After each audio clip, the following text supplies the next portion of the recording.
नमस्कार दोस्तों, स्वागत है आप सभी का आपके अपने YouTube चैनल में। दोस्तों, चकवा कहता है कि अगर इन 5 बातों पर मनुष्य अमल करेगा तो निश्चित ही उसके परिवार में, पति पत्नी में कभी भी कोई लड़ाई झगड़ा नहीं होगा और उसके घर में धन की कोई कमी नहीं होगी, गरीबी कोसों दूर चली जाएगी। तो चलिए जानते हैं ये 5 बातें कौन सी हैं।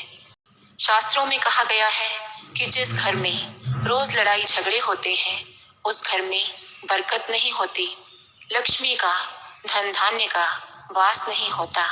तो दोस्तों, एक वन में एक चकवा पक्षी का जोड़ा रहा करता था।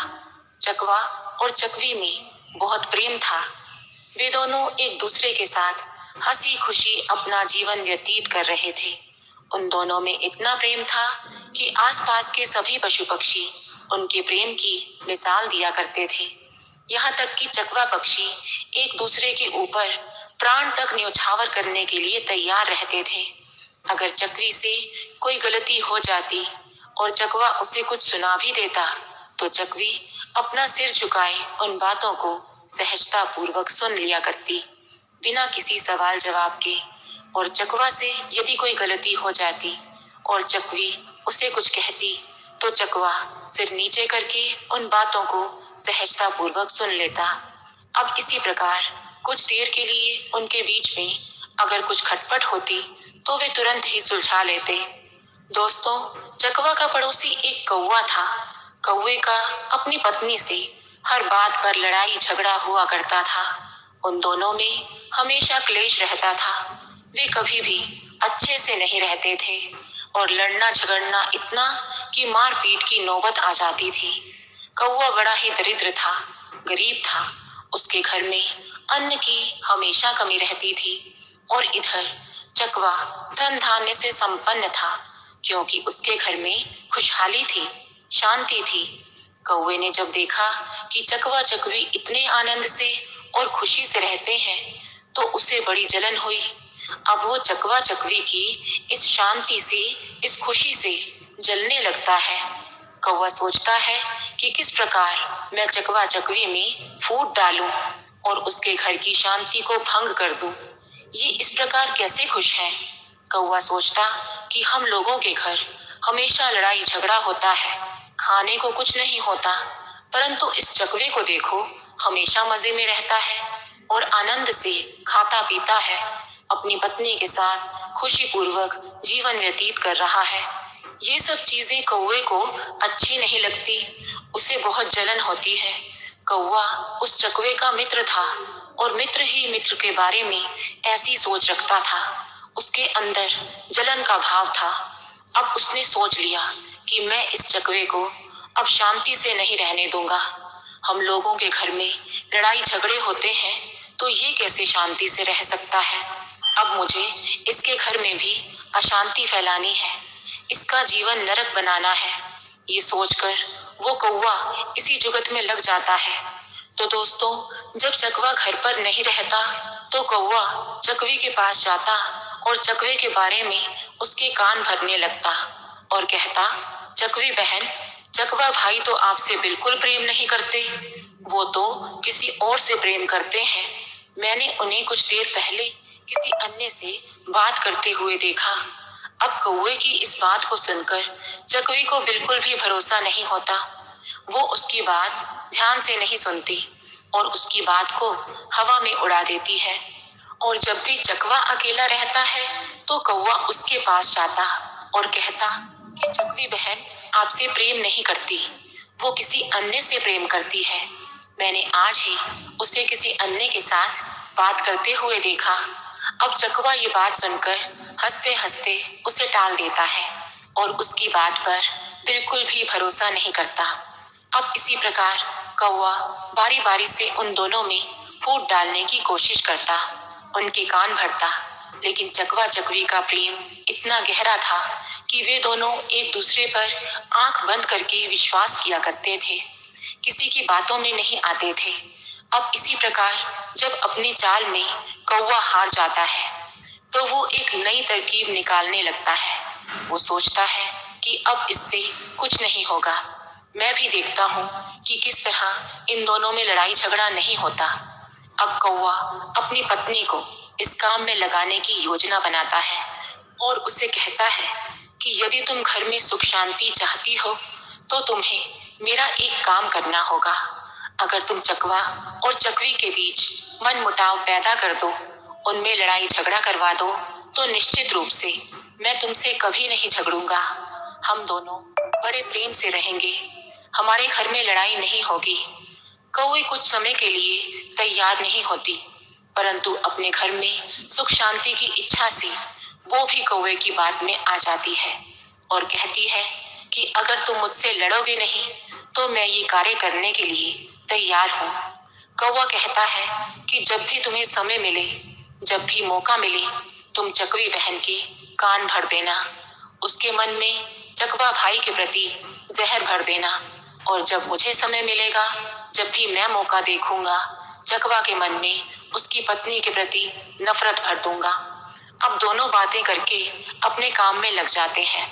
जब चकवा चकवी के साथ नहीं रहता तो तभी कौवी चकवी के पास गई और उसे कहने लगी कि मैंने आज चकवा भाई को कहीं जाते हुए देखा है। मैंने उसे किसी से बात करते हुए देखा है। वो आपसे प्रेम नहीं करते। तो दोस्तों, चकवी अब भी इन बातों पर यकीन नहीं करती और उधर कौवा भी इसी जुगत में लगा रहता। वो जब भी चकवा से कहता कि मैंने चकवी को किसी से बात करते हुए देखा है और वो आपसे प्रेम नहीं करती, किसी अन्य से प्रेम करती है। इसी प्रकार लगातार वे दोनों चकवा चकवी के मन में ये सारी गलत चीजें डालने लगे।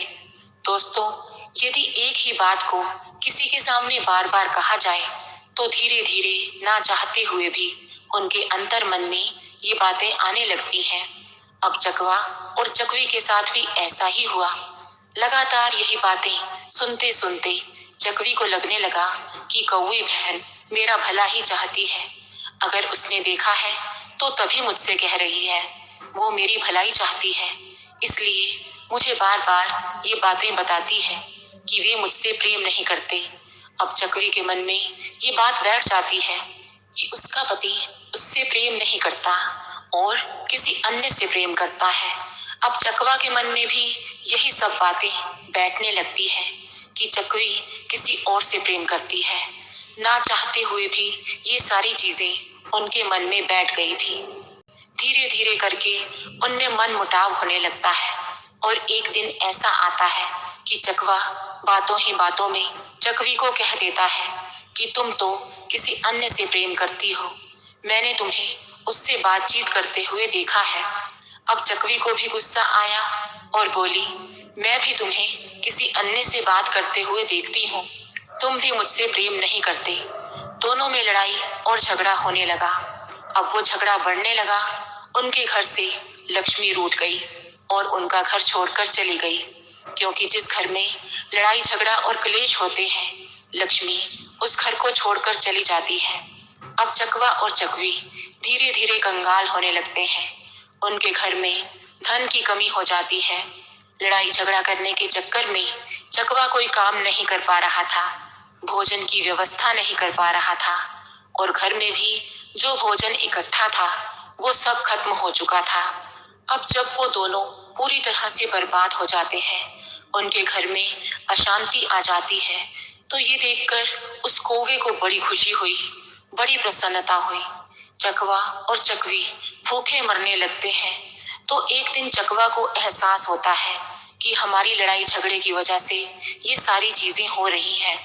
तो वो अपनी पत्नी से कहता है कि प्रिय, देखो, जब तक हम लड़ाई झगड़ा नहीं करते थे, एक दूसरे पर शक नहीं करते थे, हमारा जीवन कितना सुखमय था। हमारे घर में अन्न धन की कोई दिक्कत नहीं थी।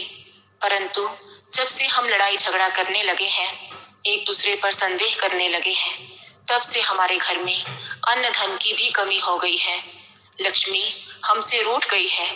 अब चकवी को भी ये बात समझ में आ गई और कहने लगी कि स्वामी, हमें माफ कर दीजिए। हमें लड़ाई झगड़ा नहीं करना चाहिए, किसी और की बातों में नहीं आना चाहिए। फिर वे सोचने लगे कि इस समस्या से छुटकारा पाने के लिए क्या किया जाए। तो चकवी ने कहा कि प्रिय, यहीं पास में एक गुफा में एक सिद्ध महात्मा रहते हैं।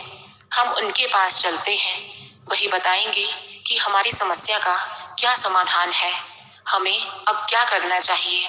ये सोचकर वे दोनों उस महात्मा के पास चले जाते हैं। जब महात्मा ने आने का कारण पूछा, तब चकवा और चकवी की आंखों में आंसू आ जाते हैं। दोनों पति पत्नी रोने लगते हैं। एक एक करके चकवा सारी बातें उस महात्मा को बता देता है। तब महात्मा ने कहा, हे चकवा पक्षी, मेरी बातों को बड़े ध्यान से सुनो। मैं ऐसी 5 बातें बताता हूँ जिन्हें तुम अपनी जिंदगी में, अपने जीवन में अमल में लाओगे, और जो भी कोई मनुष्य इन 5 बातों पर अपने जीवन में अमल करेगा, इस रास्ते पर चलेगा, तो उसके घर में कभी लड़ाई झगड़ा नहीं होगा, कभी भी धन की कमी नहीं होगी, लक्ष्मी कभी रूठ कर नहीं जाएगी, उसके घर से दरिद्रता हमेशा कोसों दूर रहेगी। इसके बाद महात्मा ने कहा, पहली बात, जो तुम्हारे जानने वाले होते हैं, सगे संबंधी होते हैं, जो तुम्हें अच्छी तरह से समझते हैं, जो तुम्हें अच्छे से जानते हैं, वही तुम्हारी जड़ काटते हैं। ये बात सत्य है। जो व्यक्ति तुम्हारी पहचान का होता है, तुम्हारा अपना होता है, ज्यादातर वही व्यक्ति तुम्हारी जड़ों को काटता है। घर का भेदी लंका ढाए, वही आपके दुखों और समस्याओं का कारण होता है। तो इसलिए कभी भी अपने करीबियों को अपने राज की बातें, अपनी गुप्त बातें बिल्कुल मत बताना। दूसरी बात, अपने मित्र के सामने धनी होने का दिखावा मत करना। अपने मित्र के सामने अपनी पढ़ाई और धन का यदि झूठा दिखावा करोगे कि मैं इतना अधिक धनवान हूँ, इतना पढ़ा लिखा हूँ, तो वो मित्र आपके बारे में गलत धारणा बना लेता है। आपकी झूठी बातें सुनकर वो आपसे दूर होने लगता है, आपसे घृणा करने लगता है। इसलिए अपने मित्र के सामने धनी होने का दिखावा मत करो। और तीसरी बात, किसी अन्य के कहने पर कभी भी किसी भी बात पर विश्वास नहीं करना चाहिए। जब तक आप वो सब अपनी आंखों से देख ना लो, तब तक उन बातों पर विश्वास नहीं करना चाहिए। यदि किसी ने आपके कान भर दिए हैं, आपके अपनों के प्रति मनमुटाव पैदा कर दिया है, तो बिना कुछ जाने सुने उस चीज पर बिल्कुल भी विश्वास ना करें। कही कहाई और सुनी सुनाई बातों पर बिल्कुल विश्वास ना करें। चौथी बात, अपनों पर शक करना विनाश को न्योता देता है। अगर आप अपनों पर शक करेंगे तो निश्चित ही आप विनाश के कगार पर पहुंच जाएंगे। चाहे हो पति पत्नी, पिता पुत्र या माता पिता, इन पर कभी शक मत करना। आप गैरों पर तो शक कर सकते हैं, लेकिन अपनों पर नहीं। और पांचवी बात, कि कभी भी बिना बुलाए किसी समारोह या उत्सव में नहीं जाना चाहिए। यदि आपको किसी ने न्योता नहीं दिया है और नहीं बुलाया है, तो आप उस पर हक जताते हुए वहां मत पहुंच जाइए। इस तरह आपके सम्मान को ठेस पहुंचेगी और आपके मान सम्मान में कमी आ जाएगी। ना तो बिना बुलाए कहीं जाना चाहिए और बिना न्योते के कहीं खाना नहीं चाहिए। अगर व्यक्ति ने तुम्हें खाने के लिए पूछा है, तो खुशी खुशी उस खाने को ग्रहण कीजिए, भोजन का सम्मान कीजिए। अगर व्यक्ति ने आपको खाने पर नहीं बुलाया, तो आप उस पर दावा करते हुए उस भोजन को ग्रहण ना करें तो ही अच्छा है। यदि किसी ने आपको आदर सम्मान से आमंत्रित किया है, तो आप खुशी खुशी जाइए, उसकी खुशी में शामिल हो जाइए। परंतु यदि नहीं कहा है, तो आप अपना अपमान बिल्कुल मत करवाइए। यदि इन 5 बातों को आप अमल करेंगे, तो आपके घर में लड़ाई और झगड़ा नहीं होगा, धन की कमी नहीं होगी। ये बातें साधु महात्मा ने चकवा और चकवी को बताई। तो दोस्तों, हमें चाहिए कि हम इन सभी बातों को अपने जीवन में अमल में लाएं। हमें खुश रहना चाहिए और अपनों पर विश्वास करना चाहिए। दोस्तों, हम उम्मीद करते हैं कि आपको हमारी ये शिक्षाप्रद कहानी अच्छी लगी होगी। यदि आपको वीडियो पसंद आई हो, तो आप हमारे चैनल को सब्सक्राइब करें और वीडियो को लाइक करना बिल्कुल ना भूलें। प्रभु श्री कृष्ण आप पर सदा अपनी कृपा बनाए रखें। इसी कामना के साथ हम आपसे विदा लेते हैं। जय श्री कृष्ण।